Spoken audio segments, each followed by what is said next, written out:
Hello everyone. Let's learn about executive tenures in India. As we know कि थोड़े दिन पहले न्यूज़ में ये काफ़ी चल रहा था कि हमारे पीएम नरेंद्र मोदी जी को 8,931 डेज़ हो चुके हैं, जो कि पवन कुमार चंपलिंग्स 8,930 डेज़ उनका एग्जीक्यूटिव टेन्योर सबसे बड़ा था, पर अब पीएम मोदी जी का एग्जीक्यूटिव टेन्योर सबसे बड़ा हो चुका है। तो let's learn about executive tenure.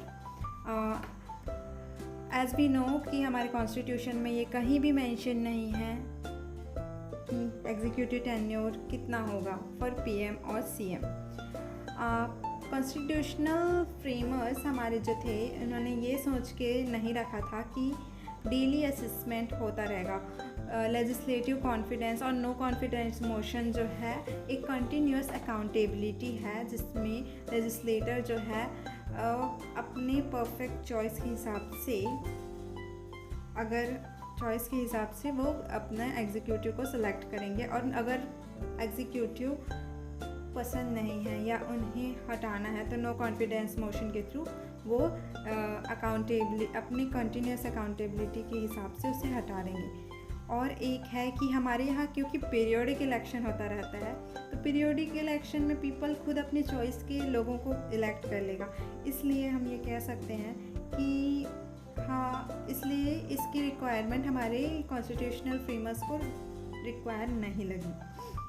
अब हम पढ़ते हैं कंपैरेटिव पर्सपेक्टिव, ग्लोबल व्यू देखते हैं कि ग्लोबली अगर एग्जीक्यूटिव टेन्योर्स कैसा है। तो ग्लोबली एग्जीक्यूटिव टेन्योर्स जैसे कि हम ले सकते हैं यूएस, ब्राज़ील, इंडोनेशिया, यहाँ 2 टर्म लिमिट्स हैं। 2 टर्म लिमिट्स के बाद एग्जीक्यूटिव जो बना हुआ है उसे नहीं, वो बिल्कुल नहीं आ सकता एग्जीक्यूटिव के तौर पर इंडिया में ऐसा नहीं है, क्योंकि वो बार बार आ सकते हैं अगर उनको मेजॉरिटी मिल गई तो। नेक्स्ट हम 10th शेड्यूल के बारे में जानते हैं। 10th schedule is anti defection law. तो इसका इम्पैक्ट जो है हमारे एग्जीक्यूटिव टेन्योर पर कैसे पड़ता है।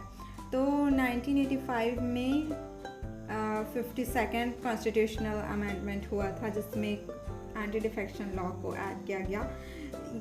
इसमें लेजिस्लेटर जो है पार्टी व्हिप और फेस डिस्क्वालिफिकेशन के कारण, as we know party whip is political party जो होता है वो एक पार्टी व्हिप जारी करता है, जिसके तहत जिसके अकॉर्डिंग जो लेजिस्लेटर रहता है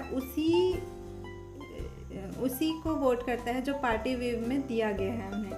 तो वहाँ अपनी चॉइस या अपना एनालिसिस करके वो वोट नहीं करते। तो इससे हम ये देख सकते हैं कि ये हमारा लेजिस्लेटिव ओवरसाइट को इरोड कर रहा है, क्योंकि अगर लेजिस्लेटर अपना फ्री इंडिपेंडेंट होके ये करता वोटिंग, तो फिर क्वाइट फेयर होता नो कॉन्फिडेंस मोशन। बट यहाँ वो पार्टी व्हिप को सपोर्ट कर रहे हैं, इसके कारण वो नहीं है।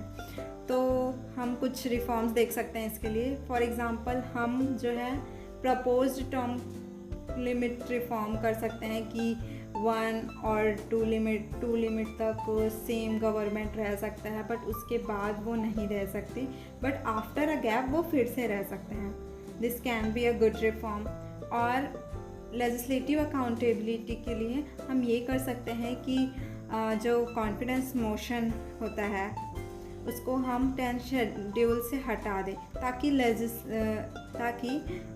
इंडिपेंडेंट वोटिंग कर सकें हमारे legislators. So this is all about executive tenure in India. So thank you.